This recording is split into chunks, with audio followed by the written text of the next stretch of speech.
Hey, this is Arthur Hill, Senior Technical Analyst with StockCharts.com. It is Tuesday, November 27th, and you're tuned into On Trend, the show designed to keep you on the right side of the trend. Here's what we're going to talk about today. We're going to do a broad market overview. Then we're going to look at the sectors to show you the big ones are weighing on the market. Then we're going to turn to some industry group ETFs and show these are just bounces within bigger downtrends. Then we're going to take a look at semiconductor stocks and ETFs. And finally, we'll finish with some healthcare stocks to watch.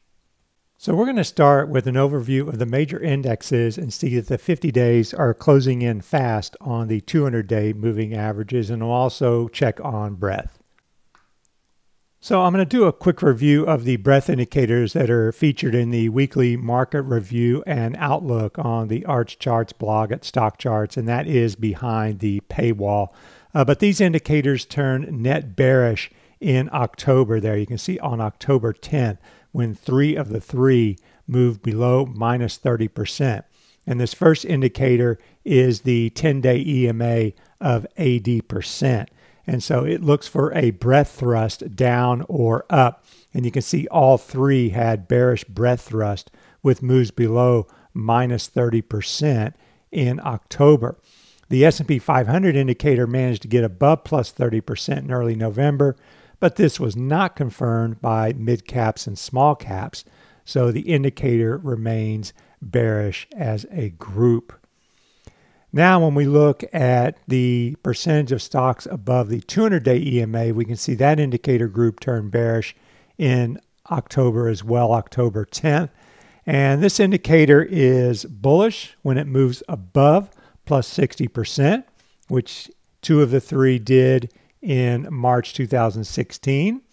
And it remains bullish until 2 of the 3 move below 40%. And all 3 move below 40% in October. And you can see mid caps have not even been back above 50%, or small caps first and mid caps have not been above plus 50% either. And then the third indicator group is high-low percent. And I've got my bullish threshold at plus 10%. So we need to clear plus 10% to get a bullish signal out of this one. And we did in 2 of the 3 in March. And that lasted. They were net bullish, at least 2 of the 3, until October, when all 3 moved below minus 10%. And that showed a serious enough expansion of new lows to turn bearish on the broader market. So all told, we have 9 indicators here, and currently 8 of the 9 are on active bearish signals. 9 of the 9 turned bearish in mid-October. 1 of the 9, the 80% indicator for S&P 500, turned bullish in early November, but still 1 of 9 does not make a bullish signal overall. So these indicators remain net bearish, and I will stay bearish of the market at worst, not bullish of the market at best, and that would infer some sort of a choppy trading range. So at best, I would expect a trading range for the broad market indexes like the S&P 500. At worst, I would expect a break below the February-March lows in the S&P 500. So what does it mean to be not bullish if you expect a trading range? Well, say you're going to go out for a picnic with the family and you've planned it, you've packed, and you wake up the next day and it's a thunderstorm outside with high winds, there's hail. Are you still going to go out and do that picnic? Well, no, probably not. You're probably going to adjust your plans. And that's what's happened. All right. When the market was moving higher, we had good weather and it was time to go for a picnic. All right. But the weather has clearly changed. All right. Now we're in a thunderstorm type of environment at best. We could move into a hurricane at worst. But right now we're in a thunderstorm environment. And so that means if we go outside, in other words, if we go into the market and we go long or even short, the chances of us losing money are above average. And so it's not an ideal time, I don't think, to be in the market. Now, if you look at the S&P 500 here, there's the straw that broke the camel's back or the bull's back in mid-October. And we continued down.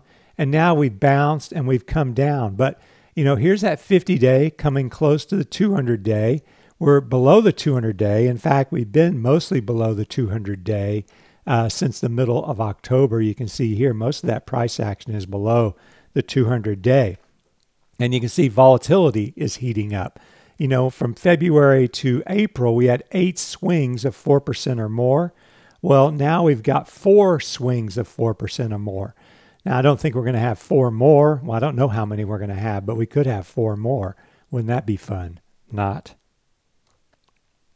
So if we scroll down to the NASDAQ 100, we can also see another bearish development with the move below the 200-day.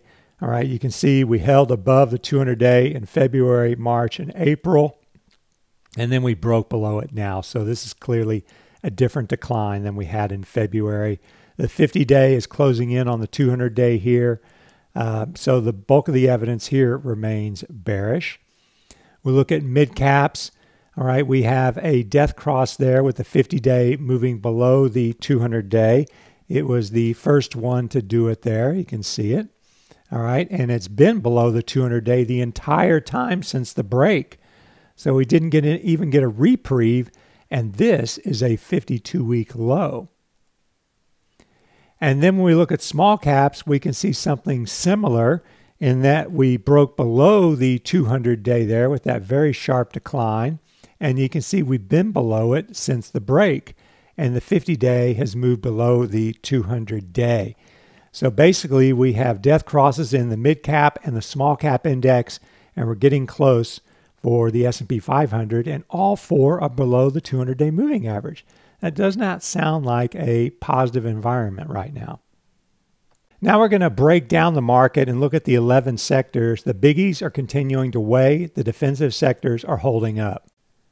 All right, I've got the 11 sectors here with the holdings on the left-hand side of the chart and the percentage weight on the left-hand side of the chart. You can see XLY is 9.9% of SPY, so it's one of the bigger sectors.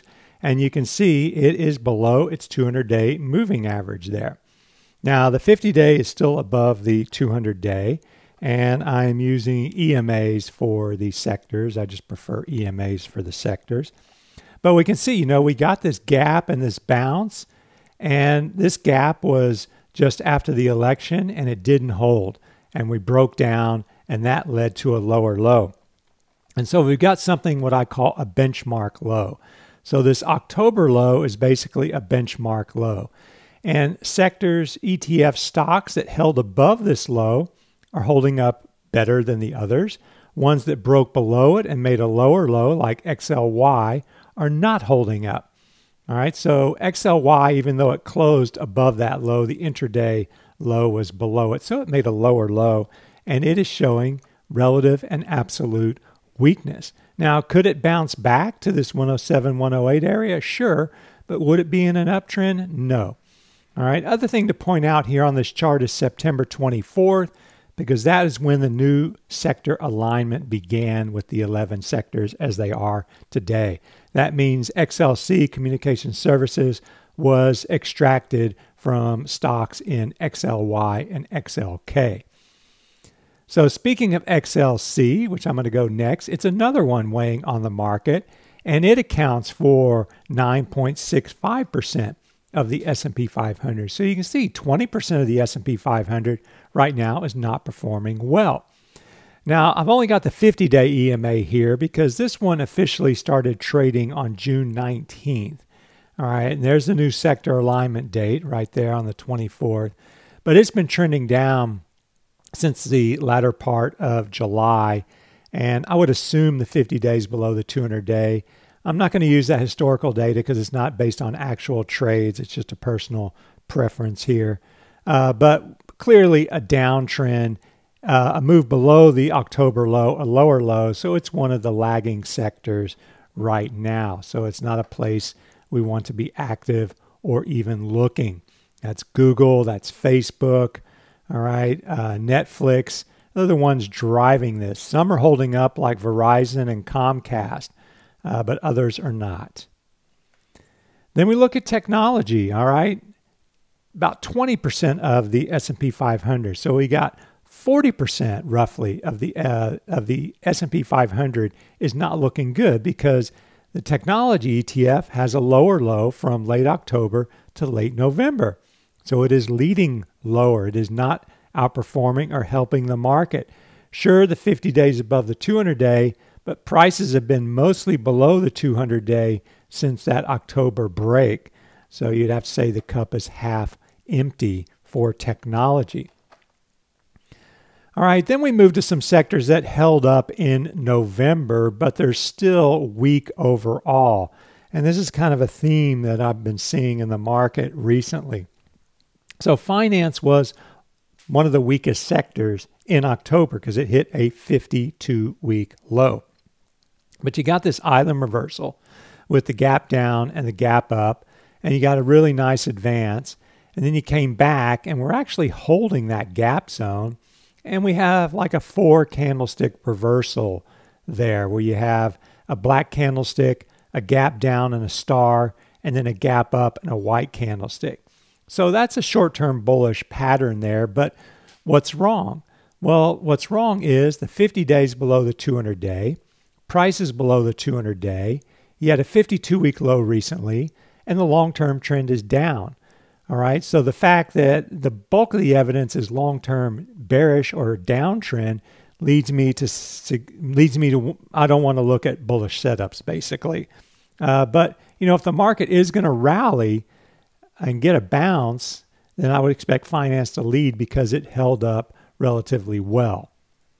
But still, we're in a bearish market environment, so I'm not interested really. Now we look at industrials. They had a nice bounce and fell back, but you can see there's that benchmark low.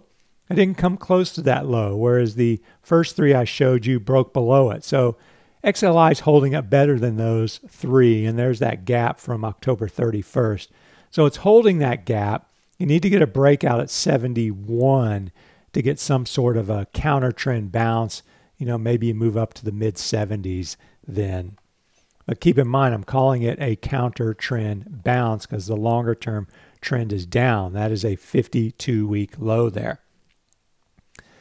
You look at materials, they're holding up better as well, but still not that great because they hit a 52-week low there in late October. The 50 days below the 200-day, and price has been below the 200-day since the first week of October there, or the 8th of October. So we got this big surge. It looks like a flag. If we get a breakout, maybe we get a bounce back to the 200-day. But, you have to ask yourself, do you want to trade in the direction of the bigger trend? In other words, if the broad market environment is not bullish at best, bearish at worst, and if the big trend for XLF and XLB and XLI is down, do you want to look for bullish setups? Well, my answer is no. If you're very short-term and aggressive, maybe the answer is yes. But I would say personally no. XLE, another laggard. You can see this one has a lower low from October to November, 50 days below the 200-day. So if you add that to the first four sectors, we got 45% of the market is clearly not performing well. So now we get to the groups that are holding up better, all right? And when I say better, if you look at XLV, you can see that, it took a hit in October. It got a really nice bounce, and it's holding, that kind of support zone there, and it's holding above the October low. So in that regard, it's showing relative chart strength. But it did fall back in November, and you need to get a breakout there to get this one going. But I see charts like Merck and Lilly and Pfizer and AMGN, they do look still positive, those charts.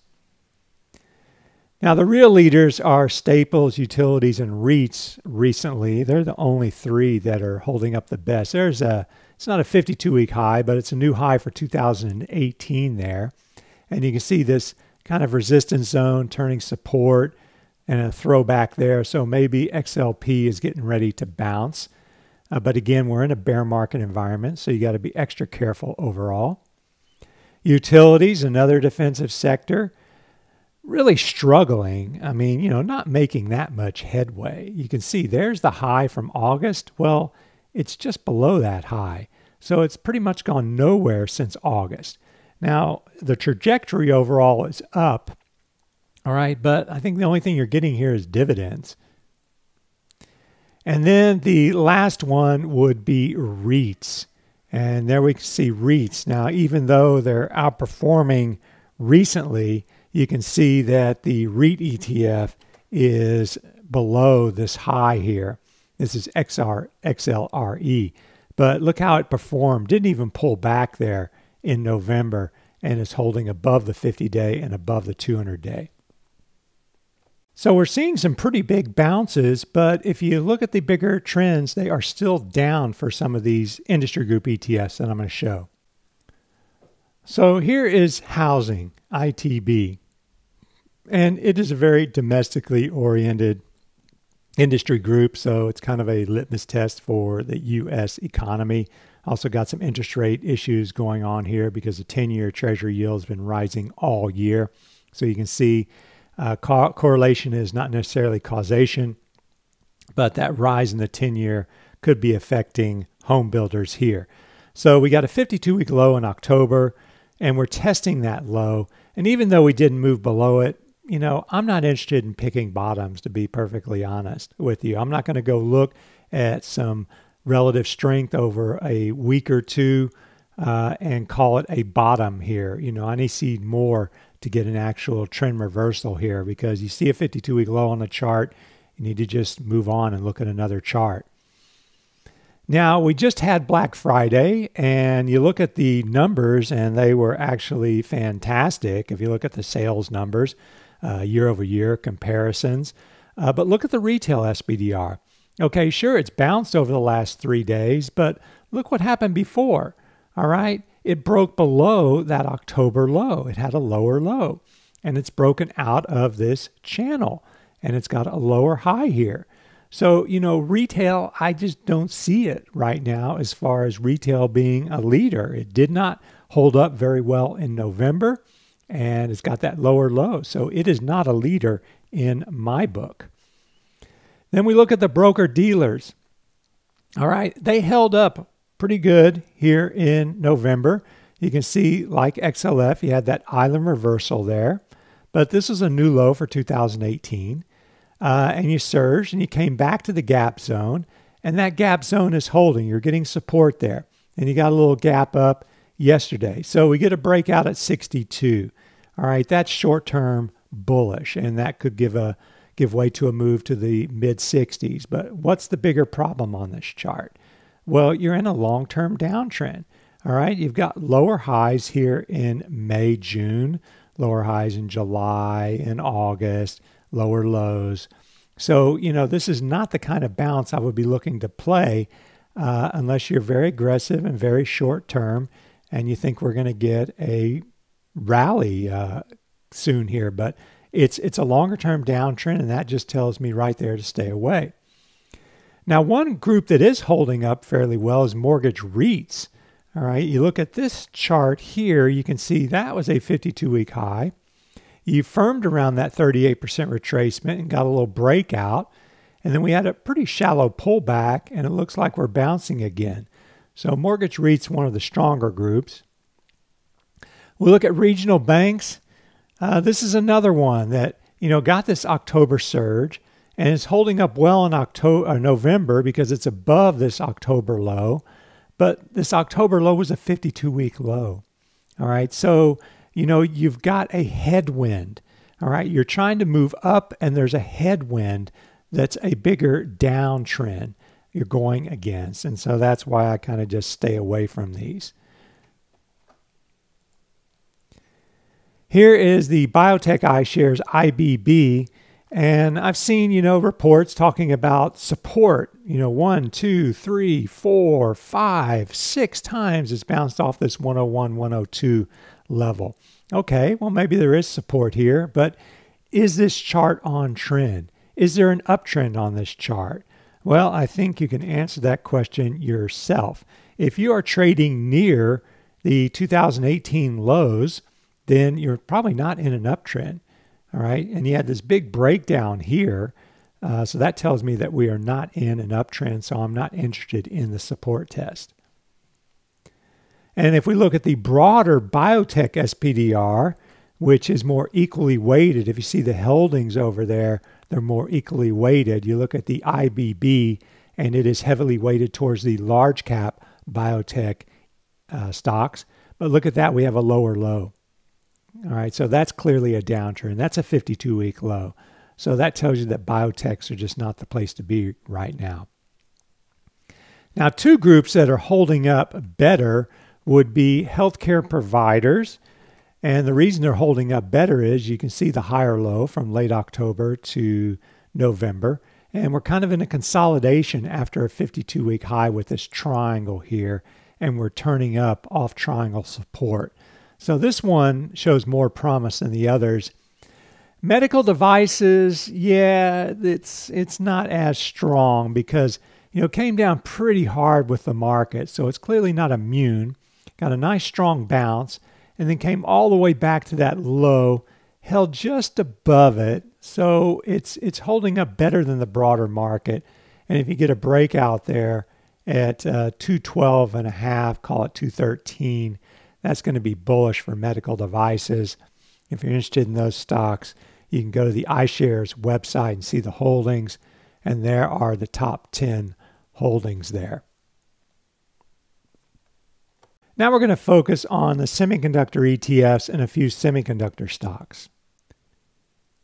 All right, this is the SOX, the Semiconductor ETF, and it broke down there in October and hit 52-week lows in late October. Now, it had a nice bounce and it pulled back here in November, but it is holding above that October low, so it is showing a little bit of less weakness, if you will.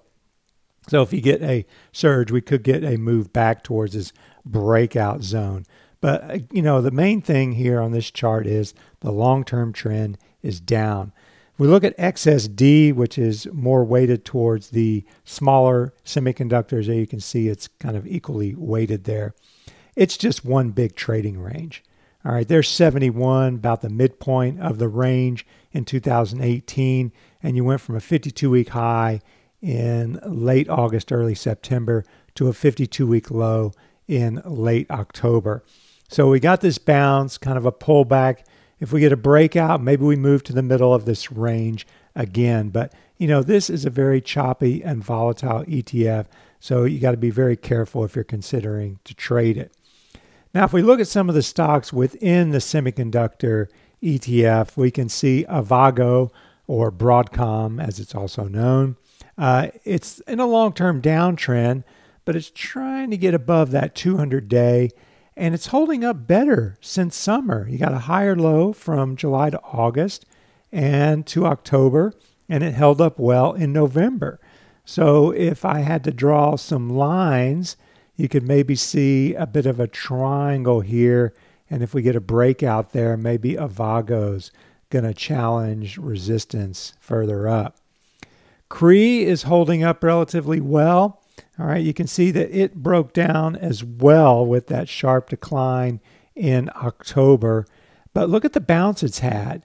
It broke above that October high. It's got this kind of gap zone that turned into support, and that's holding, and it's turning up.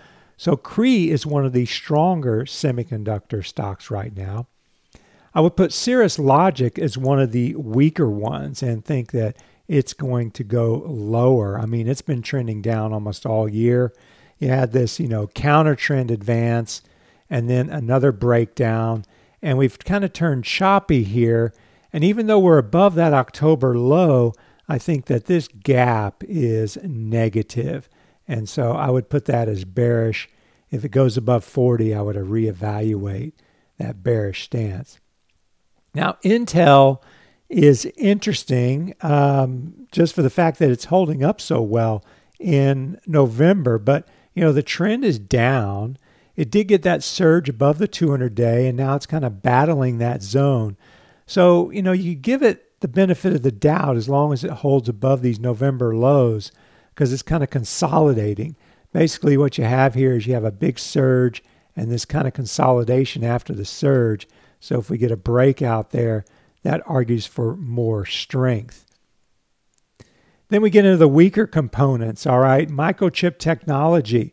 You can see that it clearly broke down and it is now rallying back. But, you kind of got a support level that turns resistance. So I'd expect resistance around 80 possibly. You look at Maxim Integrated Products. It also had the big breakdown. And we can see support turning resistance maybe in the 56 area. It's kind of got a chart like Intel where you got the surge and the consolidation. And a breakout would be bullish, but keep in mind, the bigger trend is down and we're also in a negative market environment. And here is NVIDIA. I mean, geez, look at this one. There's a 52-week high and a 52-week low within less than 2 months. So a clear breakdown there at 230. And this is a big lesson in, you better use your stops or you're going to take the mother of all losses. And finally, on Semiconductor, a big breakdown, a big surge, consolidating, looking like it wants to go higher. But again, this is considered a counter trend bounce. Now let's look at some healthcare stocks. All right, the first is Agilent Technologies, and it held above the summer lows there. You can see just barely in October, but it has a higher low from October to November. And more importantly, look at that. It is breaking above that early November high. The 50-day EMA is above the 200-day, so Agilent Technologies is looking more bullish than bearish here. We'll look at AMGN. Now, AMGN is struggling a little bit, but I think the overall trend is up with a 52-week high there in September. And then you had the sharp pullback to the 200-day, but now we're bouncing more or less here. And what to watch on AMGN is, maybe this evolves into some sort of a wedge. And, if you break 190, then maybe you got some short-term trouble. Look at ANTM. This is one of these stronger medical stocks out there with a 52-week high here in November. And if you look at this decline here, kind of looks like a flag or a pennant.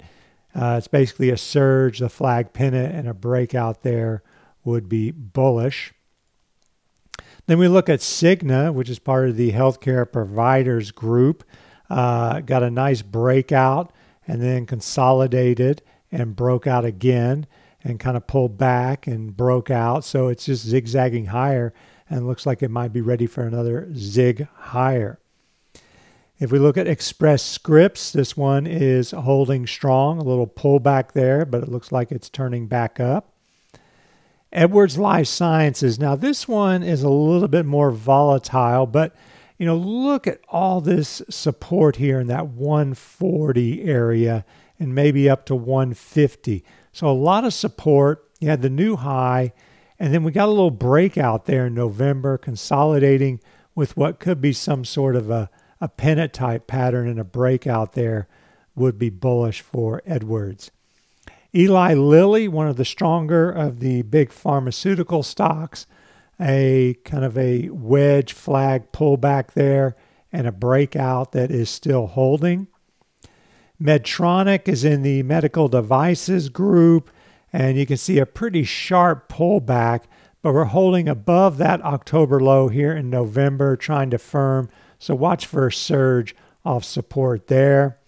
And Merck, one of these stronger stocks. Look at the stability of that uptrend there. And finally, we have Pfizer. And you can see here on Pfizer that kind of has this flag wedge pullback and a breakout that is struggling to hold, but it's holding for the most part here. And that concludes this edition of On Trend. Thanks very much for tuning in, and remember to stay on the right side of the trend.